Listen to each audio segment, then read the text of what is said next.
ভুল করেছিলাম মনে, আমি ভুল করেছিলাম, আমি মানছি আমি ভুল করেছিলাম, কিন্তু অনেক অনেক তুমি আমার সঙ্গে এরকম কেন করছো অনি? আমি তো বলছি আমার ভুল হয়ে গেছে।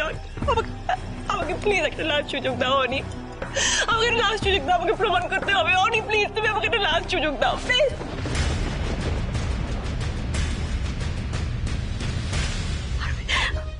আরোহী, আরোহী, আমাকে বেরিয়ে যেতে বলছে আরোহী। আরে তুমি কিছু একটা করো, আর আমি কোথায় যাবো বলো? আমি অনেক এরকম কেন বলছে আরোহী? আমি বুঝতে পারছি না। আর আরোহী তোমার কথাও শোনে, আমি জানি।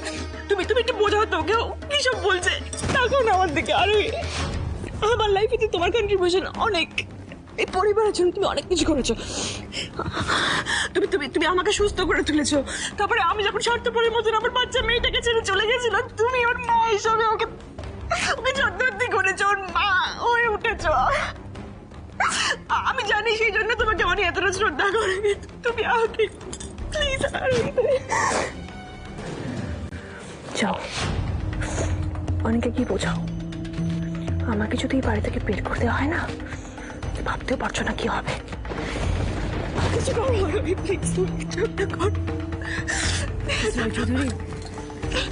এটা তো আপনাদের পারিবারিক ব্যাপার, আপনাদের স্বামী স্ত্রীর ব্যাপার। আমি নেহাতি একজন কাজের লোক, বলুন তো আমি কি করে এদের মধ্যে কথা বলবো? মানে আমার এখানে কথা বলা তো একদমই সাজে না। আর আমি যদি কিছু বলিও, মানে নাক গলাইও, মিস্টার রায়চৌধুরী খুব রাগ করবেন, তাই না মিস্টার রায়চৌধুরী? অফকোর্স আমি আজ আর কারোর কোনো কথা শুনছি না। আর ডিভোর্স পেপার রেডি করে রেখেছি আমি। আমি শুধু অপেক্ষা ছিলাম কবে রিদিমা সবকিছু মনে পড়ে, আর সেদিনই আমি ওকে এই বাড়ি থেকে বের করে দেব।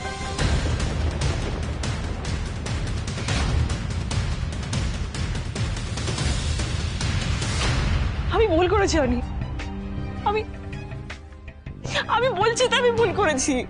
আমি এতদিন আমার ক্যারিয়ার, আমার সাকসেস, আমার খ্যাতি নিয়ে স্বপ্ন দেখে গেছি, কিন্তু এত বছর পর আমি আমার ভুলটা বুঝতে পেরেছি। আমি বুঝতে পেরেছি ফ্যামিলির ইম্পর্টেন্সটা কতটা। যতই টাকা, যত যত খ্যাতি উপার্জন করে নিই না কেন, ফ্যামিলি যদি পাশে না থাকে তার মূল্য থাকে না। আমি বুঝতে পেরেছি অনি। অনি আমি ভেবেছিলাম যে আমি সবটা ছেড়ে সবাইকে ছেড়ে চলে যাব, সত্যি ভেবেছিলাম। আমি আমি চাইনি তোমার লাইফে কোনো ডিস্টারবেন্স ক্রিয়েট করতে। ইনফ্যাক্ট যখন আমার অ্যাক্সিডেন্টটা হলো, তখন আমি ভেবেছিলাম আমি চিরতরে সবাইকে ছেড়ে চলে যাব, কিন্তু আমার আমার লাইফটা যেভাবে বদলে যাবে আমি বুঝতে পারিনি অনি। কিন্তু আমি এখন বুঝতে পেরেছি, আমি আমি আমি এটা বুঝতে পেরেছি যে আমি যে অন্যায়টা করেছিলাম, তার থেকে বড় অন্যায় এই পৃথিবীতে হয় না। আমি তো বুঝেছি অনিয়া, তাহলে আমি কি আর একটা শেষ চান্স পাবো না? আমি একটা সুযোগ পাবো না? আমি একটা সুযোগ পাবো না? আমি আমার স্বামী সন্তানকে নিয়ে সুখে সংসার করতে পারবো না অনি? অনি বলো না। না রিদিমা, না, অনির জীবনের সিদ্ধান্ত অনিই নেবে, আর কেউ না। তাছাড়া আমি একটা কথা বুঝতে পারছি না, তুমি গত 9 বছর আমাদের সঙ্গে ছিলে না, হঠাৎ এই বাড়িতে উড়ে এসে জুড়ে বসেছো, সেটা আমরা কি করে মেনে নেব? और हाँ, पिछले 9 साल से তোমাকে ছেড়ে থাকার অভ্যেস আমাদের হয়ে গেছে। সো इस घर को तुम्हारी कोई जरूरत नहीं है। রিদিমা, যেদিনকে প্রথমবার তুমি এই বাড়িতে এসেছিলে অ্যাক্সিডেন্টের পর, অনি চেয়েছিল সেদিনই তোমাকে বাড়ি থেকে বার করে দিতে। ইনফ্যাক্ট আমরা সবাই মিলে অনিকে আটকেছিলাম মনুষ্যত্বের খাতিরে, যেটা তোমার মধ্যে আমরা এতটুকুও দেখতে পাইনি। আর একটা কথা আমি বলতে চাইছি, সেই মনুষ্যত্ববোধ, সেই মানবিকতা আজ আমাদের মধ্যেও নেই আর। দেখো, তুমি এখন সুস্থ হয়ে গেছো, হ্যাঁ, তোমার স্মৃতি ফিরে এসেছে, তাহলে তুমি এখানে থাকবে কেন? ডাক্তারবাবু যখন বলেছিলেন তখন আমরা চেষ্টা করেছিলাম তোমাকে যত্নে রাখার, তোমাকে ভালো রাখার, কিন্তু এখন আর কোনো কিছু করা আমাদের পক্ষে পসিবল হচ্ছে না। সরি। সবটা এভাবে গন্ডগোল কি করে হতে পারে? আরোহীর বিয়ে হয়ে গেছে, এবার তো আমি ভেবেছিলাম এই নাটকটা করলেই আমি বাড়িতে টিকে যাব, আরো কেউ আরোহীর সাথে যেতে দিতে হবে না, এই বাড়ির সম্পত্তি সব ছোট ঠাম্মির শর্ত পালন করে পেয়ে যাব। কিন্তু বাজি পাল্টে গেল কখন? কিলো করছে রে, এই মহিলাকেই তো এরা সবাই দূর দূর করে দাঁড়িয়ে দিচ্ছে। তার মানে এবার থেকে টাকা পয়সা আদায় করার কোনো চান্স নেই আর। কেন তোমরা আমার সঙ্গে এরকম কেন করছো? কেন মামনি, মামনি তুমি একটু প্লিজ অনেকে বোঝাও মামনি প্লিজ অনেকে I'm trying. আমি আজকে আর কারো কোনো কথাই শুনবো না। যা ডিসিশন নেওয়ার ছিল আমি অলরেডি নিয়ে নিয়েছি, আর আমার ডিসিশন বদলাবে না। অনিক, এটা ও যখন মামনি প্লিজ, আজকে আমি কারো কাছ থেকে কোনো পরামর্শ চাই না। এই বাড়িতে আজই তোমার শেষ দিন রিধিমা। জিনিসপত্র যা যা তোমার আছে প্যাক করে নাও, বাড়ি থেকে বেরিয়ে যাওয়ার সময় এসছে। মামনি তুমি ওকে বলে দাও ডিভোর্স পেপার আমি রেডি করে রেখেছি, সেটা সাইন করে দিয়ে এই বাড়ি ছেড়ে চিরকালের মতন চলে যেতে। আর আজকের পর থেকে আরু বা আমার বাড়ির কারোর সাথে ওর কোনো রকম কোনো সম্পর্ক নেই। না বাবাই, মামুনি এই বাড়িতেই থাকবে।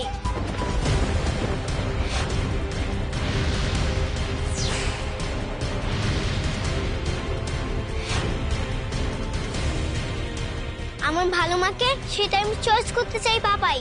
কেন প্রিন্সেস, তুমি এ কথা এখন কেন বলছো? আমি না হয় বাড়ি ছেড়ে চলে যাব ঠাকুর, কিন্তু আরু ওইটুকু একটা বাচ্চা মেয়েও নিজেকে কি করে সামলাবে? ও তো জানেও না যে রিধিমা, ওর জন্মদাত্রী মা আসলে কেমন। যে মানুষটা নিজের সদ্যজাত সন্তানকে ছেড়ে চলে যেতে পারে সে আসলে কেমন আরু তো জানেই না সেটা। আর আমি বললেও বা আরু আমার কথা কেন বিশ্বাস করবে? আমি চাই না আরু কখনো এটা ভেবে আফসোস করুক যে ওকে সেই সুযোগটা দেওয়া হলো না যে ওর মা হিসেবে কাকে চায় সেটা বেছে নেওয়ার। তখন তো ওরই কষ্ট পাবে ঠাকুর। তুমি আমাকে পথ দেখাও ঈশ্বর, আমি কি করব? আমাকে যদি আরুর জন্য এই বাড়ি থেকে চলে যেতে হয় আমি তাও চলে যাব। ও যদি ওর জন্মদাত্রী মাকে বেছে নেয় আমি হাসি মুখে সব ছেড়ে চলে যাব, কিন্তু সেই সিদ্ধান্তটুকু যেন আরুরই হয়। মাম্মাম তো এটাই চেয়েছিল পাপাই, আমি নিজের মাকে নিজে সিলেক্ট করে নিই। কিন্তু মামুনি এখানে থাকবে কিনা সেটা তো কেউ আমার কাছে জানতে চাইলে না। আমি জানি আমি ছোট, কিন্তু আমি কি আমার মাকে চয়েস করতে পারি না? আর শোনো মা, তুমি তুমি এরকম করে কেন বলছো? চয়েস করবার প্রশ্ন কোত্থেকে আসছে বেটা? তুমি তো নিজেই মামুনিকে পছন্দ করতে না, তুমি তো চেয়েছিলে যে তোমার মামুনি বাড়ি থেকে বেরিয়ে যাক, তাহলে আজকে হঠাৎ এই কথাগুলো তুমি কেন বলছো মা? আরো তোমার তো কোনোদিন তোমার মামনিকে তেমন পছন্দ হয়নি। কাকাই, ভুলে যেও না ও আমার সন্তান। কেউ আমাকে বুঝুক না বুঝুক, আমার সন্তান অন্তত আমাকে বুঝবে। আমি জানি আমি খুব পচা, আমি তোমার সঙ্গে অনেক অন্যায় করেছি, ভুল করেছি আমি। ট্রাস্ট মি বেটা, এরম আর হবে না। আরু, আমি তোমার মা, আমি তোমার জন্ম দিয়েছি। সবার আগে আমি নিজের হাতে তোমায় কোলে তুলেছিলাম, এবার আমি এই হাত দিয়ে তোমাকে সারা জীবন আগলে রাখতে চাই বাবা। আমি জানি তুমি স্টার মাম্মাম, কিন্তু তুমি আমার কাছে এতদিন ছিলে না, তাই আমার ফ্রেন্ডকে মাম্মাম করে পাঠিয়েছিল গড। এখন তুমি ফিরে এসেছে বলে আমার দুটো মা হয়ে গেছে। এবার আমি চয়েস করব। কিন্তু সেটা কিভাবে প্রিন্সেস? একটা পরীক্ষা দিতে হবে, যে জিতবে সেই আমার মা হয়ে থাকবে।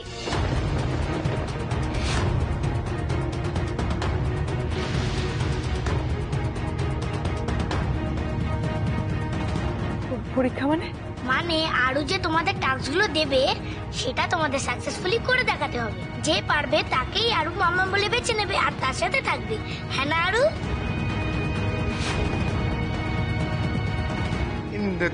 দাঁড়ো দাঁড়ো দাঁড়ো দাঁড়ো, এসব হবে না। আমি আমার বউকে নিয়ে আজকে হারিয়ে যাবো। আমার বউ এসব গেম টেম খেলবে না। বাদ সব বাদ।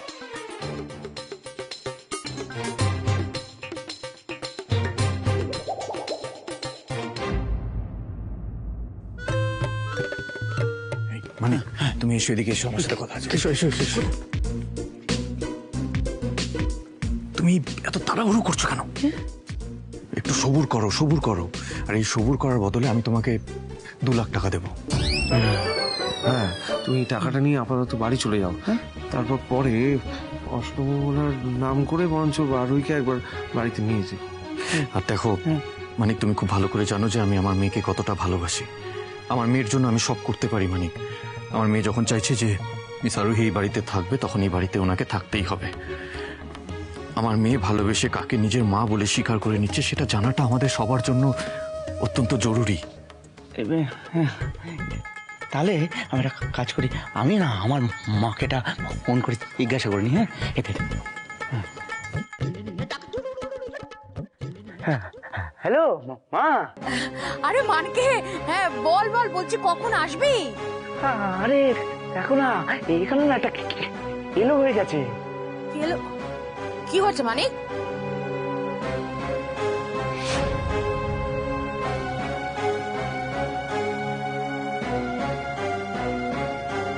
আরে মানিক, বিয়েটা তো হয়ে গেছে, আর তো কোনো গন্ডগোলের কিছু নেই না, বুঝছিস না?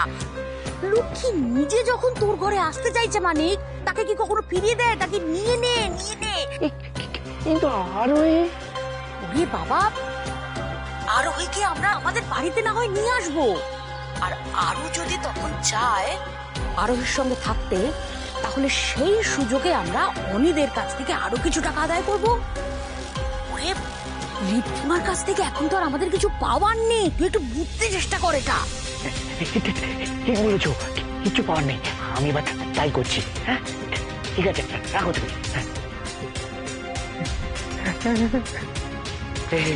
বলছিলাম কি, আপনারা না ঠিকই বলেছেন, মানে ওই আরু মানে সন্টামানা, তারপরে 2 লাখ টাকা, মানে আসলে আমি বলছিলাম কি, আমি না বাড়ি চলে যাই, মানে আরুকে বাড়ি নিয়ে যেতে হবে তো, অনেক ম্যানেজমেন্টের ব্যাপার আছে। আমি মনে হচ্ছে ব্যাগটা গুছিয়ে নিয়ে যাই। ভালো থাকবেন।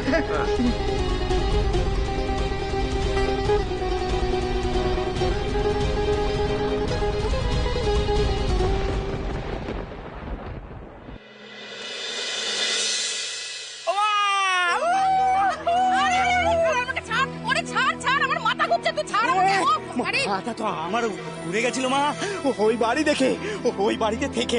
মা, এত তাড়াতাড়ি যে আমার স্বপ্ন পূরণ হয়ে যাবে আমি ভাবতেই পারিনি। এত সহজে যে আমার আরুর সাথে বিয়ে হয়ে যাবে। মা, বিয়ে, ফুলসজ্জা সবাই দেখো 6 স্টার মেরে দিয়ে এসছি।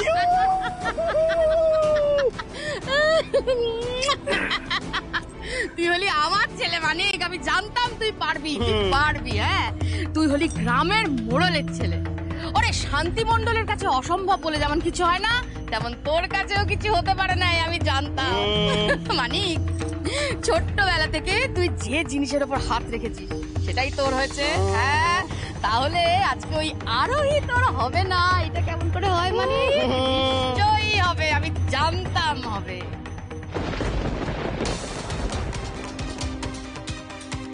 ভালো মতো বলছি, এক্ষুনি বাড়ি থেকে বেরিয়ে যাও। তোমার কিন্তু এই আদিক্ষেটা আমি একদম বরদাস্ত করবো না। আর একটা কথা কান খুলে শুনে নাও, তোমার সঙ্গে না কোনোদিন আমাদের আত্মীয়তা ছিল, না ভবিষ্যতে থাকবে। ওই পরিতোষদা অনেক চ্যাটাং চ্যাটাং কথা বলেছে আমাকে, অনেক অপমান করেছে, আমিও সবকিছু সহ্য করেছি, কিন্তু আর না।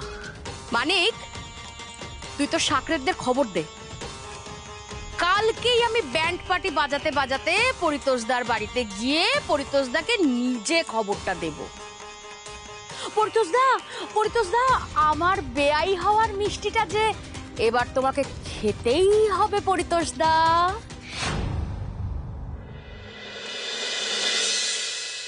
রিদিমা, তুমি আজ থেকে আমার ঘরে আর থাকবে না। তোমার যা যা জিনিসপত্র আমার ঘরে রয়েছে সেগুলো সব তুমি নিয়ে নেবে।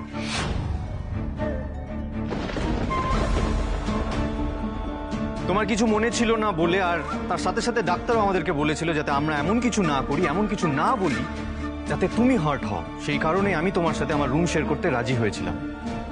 কিন্তু এখন যখন তোমার সবকিছু মনে পড়ে গেছে, তোমার সাথে এক ঘরে থাকার কোনো মানেই হয় না।